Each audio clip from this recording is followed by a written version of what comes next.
दर्शकबिनहरू, नेपाली भूमि, लिम्पियाधुरा, कालापानी, लिपुलेखको विषयलाई लिएर भारतमा खैलापैला भइरहेकै बेला बिहिबार नेपाली सेनाको फौज दार्चुलाको ब्यास गाउँपालिका 2 घाँटीटारमा पुगेको छ। नेपाली सेनाले प्रेस विज्ञप्ति जारी गर्दै दार्चुला टिङ्कर सडक निर्माणका लागि आवश्यक सामग्रीसहित बिहिबार दार्चुलाको ब्यास गाउँपालिका वडा नम्बर 2 स्थित घाँटीटार इलाकामा पुगेको जानकारी गराएको हो। विज्ञप्तिमा उल्लेख गरिए अनुसार बिहिबार बिहान 11 बजेको समयमा नेपाली सेनाको एक सेक्सन प्लस फौज त्यहाँ पुगेको हो। त्यहाँ नेपाली सेनाले 2 मिटर चौडाइको 450 मिटर गोरेटो बाटो निर्माण गर्ने जनाएको छ। त्यस्तै बाटो निर्माण कार्यका लागि दक्ष प्राविधिक जनशक्ति र थप सुरक्षा तथा बन्दोबस्तीको लागि आवश्यक नफ्रीको फौज, उपकरण एवं अन्य सामग्री सहितको टोली आज शुक्रबार पठाइएको जानकारी पनि गराइएको छ। चीन र भारतको सीमा नाका समेत पर्ने दार्चुला जिल्लाको ब्यास गाउँपालिका 1 मा पर्ने छाङ्रु र टिङ्कर गाउँका करिब 182 घर परिवारको करिब 1200 जना स्थानीय जिल्ला सदरमुकाम खलङ्गा आवत-जावत गर्नका लागि भारतको बाटो प्रयोग गर्दै आएका छन्। तर अब नेपाली सेनाले उक्त बाटो बनाएपछि त्यहाँका स्थानीयलाई आवत-जावतमा सहज हुने बताइएको छ। यानि कि उनीहरूलाई अब भारतको बाटो हुँदै आफ्नो जिल्लाको सदरमुकाम खलङ्गा जानु पर्दैन। यो पनि भारतका लागि एकदमै चुनौतीपूर्ण विषय बन्न पुगेको छ।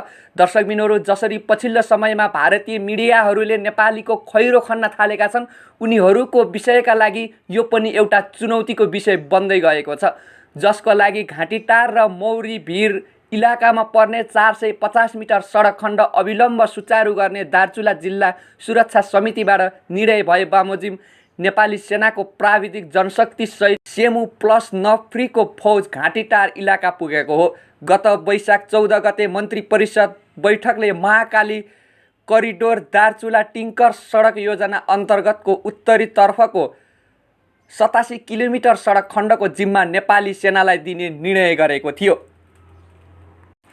दर्शकबिनहरू, यही कुरालाई लिएर भारतीय मिडियाहरू एकदमै अहिले हल्लिएका छन्। मनिषा कोइरालाले ट्विटर मार्फत लिम्पियाधुरा, कालापानी, त्यस्तै गरी लिपुलेखको विषयमा गरिएको एउटा ट्विटको विषयलाई लिएर भारतीय मिडियाहरू यतिखेर एकदमै हल्लिँदै मनिषा कोइरालाको खैरो खन्न थालेका छन्। दर्शकबिनहरू, भारत लगायत भारतीय मिडियाहरूले लिपुलेख, कालापानी, त्यस्तै गरी लिम्पियाधुराको विषयमा जति पनि खैरो खने पनि नेपालको प्रमाणले भन्छ लिम्पियाधुरा, कालापानी, लिपुलेख नेपालकै हो भनेर यी प्रमाणहरू भन्छन्।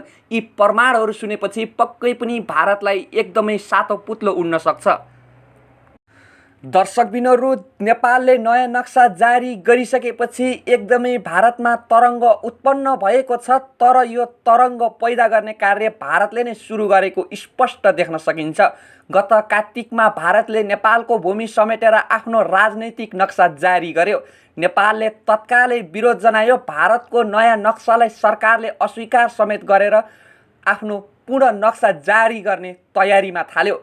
भूमि सुधार, सहकारी तथा गरिबी निवारण मन्त्री पद्मा अर्यालले कालापानी, लिपुलेख र लिम्पियाधुरा क्षेत्र नेपालको नै भएको सबुत प्रमाणसहितको नक्सा सार्वजनिक गर्न प्रक्रिया सुरु गर्नुभयो। यसका केही आधारहरू समेत तयार पारियो, जुन प्रमाणहरू तयार पार्न थालियो। त्यस्तै गरी भारतीय सेना नेपाली भूभागमा बसेको विषयले हरेक नेपालीलाई खड्कँदै आएको छ। हाम्रो भूमि किन मिचियो? नेपालको सार्वभौम सत्तालाई भारतले किन मान्दैन? यस्ता प्रश्न हरेक नेपालीको मनमा उठ्ने गरेको छ। वर्तमान केपी शर्मा ओली नेतृत्वको सरकारले आफ्नो अतिक्रमण भएको भूमि फिर्ता ल्याउन प्रयास थालेको छ। नेपालले त्यसका प्रमाणहरू आधार समेत स्पष्ट गर्दै आएका छन्। दर्शकबिनहरू, सरकारले सङ्कलन गरेका केही प्रमाणहरू यस्ता छन्। यी प्रमाणले गर्दाखेरि भारतको पक्कै पनि होस उड्न सक्छ। यी प्रमाणहरू यस प्रकार रहेका छन्। नेपाल र ब्रिटिस इन्डिया बीच सन् 1816 मार्चको सुगौली सन्धि, त्यस्तै गरी सन् 1816 डिसेम्बरमा भएको सुगौली सन्धिको पूरक सन्धि, सन् 1815 तत्कालीन इस्ट इन्डिया कम्पनीका गभर्नर मोइराले ब्रिटिस सरकारको एउटा कमिटीलाई लेखेको गोप्य पत्र, विभिन्न चरणमा 132 वटा नक्सा, जनताले तिरो बुझाएका रसिदहरू, विक्रम सम्वत 2018 को नेपालको जनगणना, विक्रम सम्वत 2025 को मतदाता अनि नामावली, ऐतिहासिक दस्तावेजहरू, नेपाल भारत बीच विभिन्न समस्या आदान प्रदान भएका कूटनीतिक नोटहरू नेपालसँग छन्। यी प्रमाणहरूले भारतको पक्कै पनि होस उड्ने देखिन्छ, किनभने भारतका मिडिया लगायत भारत सबैले नै यतिखेर नेपालको जुन लिम्पियाधुरा, कालापानी, लिपुलेकलाई आफ्नो भूभाग हो भन्दै आएका छन्। तर नेपालको भूभाग हो भनेर यी प्रमाणहरू पनि बोल्न सक्छन्, किनभने नेपाली भूभागलाई कुनै पनि देशले अतिक्रमण गर्न सक्दैन, किनभने हाम्रो देश भनेको सार्वभौम सत्ता भएको देशलाई यसरी अन्तर्राष्ट्रिय ठाउँबाट जो कसैले पनि यसरी विरोध जनाउनु भन्नु एउटा हाँसो लाग्ने विषय पनि बन्न पुग्छ, किनभने नेपालसँग सबै सबुत र प्रमाणहरू छन्। यी सबुत र प्रमाणले पनि भन्न सक्छ कि नेपालको भूमि लिपुलेक, लिम्पियाधुरा, कालापानी पनि हो भनेर। दर्शकबिनहरू, जसमा सन् 1816 मा नेपाल र ब्रिटिस इन्डिया बीच भएको सुगौली सन्धिको 5औं बुँदामा नेपालका राजाहरूले काली नदीको पश्चिमका भूभाग दाबी गर्ने उल्लेख छ। अर्थात् काली नदी महाकाली नै पश्चिमको सिमाना मानिएको छ। कालापानी, लिपुलेक, लिम्पियाधुरा काली नदीबाट पूर्वी भागमा पर्ने भएकाले सो क्षेत्र नेपालकै हो भन्ने एउटा प्रमाण जुन जान्छ। त्यस्तै गरी अर्को प्रमाण सन् 1816 को पूरक सन्धि। नेपालका क्षेत्रबाट गजराज मिश्र र चन्द्रशेखर उपाध्यायले इस्ट इन्डिया कम्पनीसँग गरेको सुगौली सन्धिको मूल दस्तावेजले पूर्वमा मेची र पश्चिममा काली नदीको नेपालको सिमाना कायम गरेको थियो। त्यो सन्धिको नक्सामा राप्ती पूर्व कोशी नदीसम्मका तराईका भाग नेपालमा समेटिएका थिएनन्। त्यसलाई सच्याउन नेपालले आग्रह गर्दै आयो। सन् 1816 को डिसेम्बरमा अर्को सन्धि गयो। त्यसमा राप्ती पूर्व कोशीसम्मका तराईका भूभाग फिर्ता गर्ने ब्रिटिस सरकार तयार बन्यो। त्यसमा नयाँ मुलुक भनी जङ्गबहादुरले फिर्ता पाएको बाँके, बर्दिया, कैलाली र कञ्चनपुरसम्मको भाग पनि जोडिएर पूरक सन्धि गरियो। त्यसपछि हालको नेपाल कायम रहेको छ।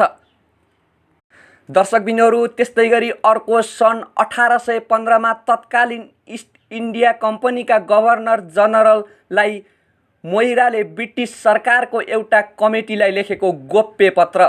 सन् 1815 मा तत्कालीन इस्ट इन्डिया कम्पनीका गभर्नर जनरल लर्ड मोइराले ब्रिटिस सरकारको एउटा कमिटीलाई लेखेको गोप्य पत्रमा काली नदीलाई उपनिवेशकालीन भारत र नेपालको सीमाका रूपमा स्वीकार गरेका थिए। कमाउ युद्धमा आफ्ना सैनिकले गोर्खाली फौजलाई हराएपछि लेखिएको उक्त पत्रमा स्पष्टसँग सीमा किटान गरिएको छ। त्यो बेहोरा सहित उक्त पत्र लेखिँदै झन्डै 10 महिनापछि नेपाल र इस्ट इन्डिया कम्पनी बीच सुगौली सन्धि भएको थियो, जसको 5औं बुँदामा नेपालका राजाहरूले काली नदी पश्चिमको भूभागलाई आफ्नो भनेर दाबी गर्ने उल्लेख गरिएको छ। सो गोप्य पत्र सहित अन्य अङ्ग्रेज युद्धका दस्तावेजहरू सन् 1824 मा प्रकाशित पेपर्स रेस्पेक्टिङ द नेपाल वार नामक पुस्तकमा सङ्ग्रह गरिएका छन्। 49 बुँदे उक्त पत्रको 37औं बुँदामा कमाउलाई आफूमा विलय गराउनेलाई मूल्यवान उपलब्धि भन्दै काली नदीलाई सिमाना बनाइने उल्लेख गरिएको छ। काली नदीको उद्गम स्थल नै लिम्पियाधुरा भएकाले त्यहाँसम्मको भूभाग नेपालकै हुने प्रशस्तै आधारहरू रहेका छन्। यी आधारलाई मानेर नेपालले भारतको अतिक्रमण भएको भूमि फिर्ता पाउन सक्छ, जुन प्रमाण नेपालका लागि सत्यवेद जयन्ते बन्न पक्का बनेको छ। दर्शकबिनहरू, यी प्रमाण हुँदाहुँदै भारतले कसरी भन्न सक्छ त जुन नेपालको भूमि लिम्पियाधुरा, कालापानी, लिपुलेकलाई हाम्रो भूमि हो भनेर? किनभने नेपालसँग प्रशस्तै प्रमाणहरू हुँदाहुँदै यतिखेर इन्डियाका विभिन्न मिडियाहरू मनिषा कोइरालाको विषयलाई लिएर खेदो खन्न थालेका छन्। जति खेदो खने पनि हामीसँग यी प्रमाणहरूले गर्दाखेरि नेपालले स्पष्टसँग भन्न सक्छ कि लिम्पियाधुरा, कालापानी अनि लिपुलेक नेपालकै भूमि हो भनेर। त्यही कारणले गर्दाखेरि पनि नेपाल सरकारले लिम्पियाधुरा, कालापानी र लिपुलेक सहितको नयाँ राजनैतिक नक्सा जारी गरिसकेको छ। यसै विषयमा अब छिटोभन्दा छिटो नेपालका हरेक पेपरहरूमा, हरेक कागजहरूमा नेपालको यही नक्सा जारी हुने र सरकारी निशानी छापमा समेत यही नक्सा जारी भएर नयाँ निशान छाप बन्न सक्ने हामीहरू यो स्पष्टसँगै बुझ्न सक्छौँ। दर्शकबिनहरू, तपाईहरू के भन्न चाहनुहुन्छ? पछिल्लो समयमा जसरी भारतले नेपालको भूमिलाई मेरो भूमि हो भन्दै पछिल्लो समयमा विभिन्न प्रतिक्रियाहरू दिएको छ, यस विषयमा तपाईँ के भन्न चाहनुहुन्छ? आफ्नो प्रतिक्रिया जस्ताको तस्तै तलतिर रहेको कमेन्ट बक्समा जनाउन नबिर्सनुहोला।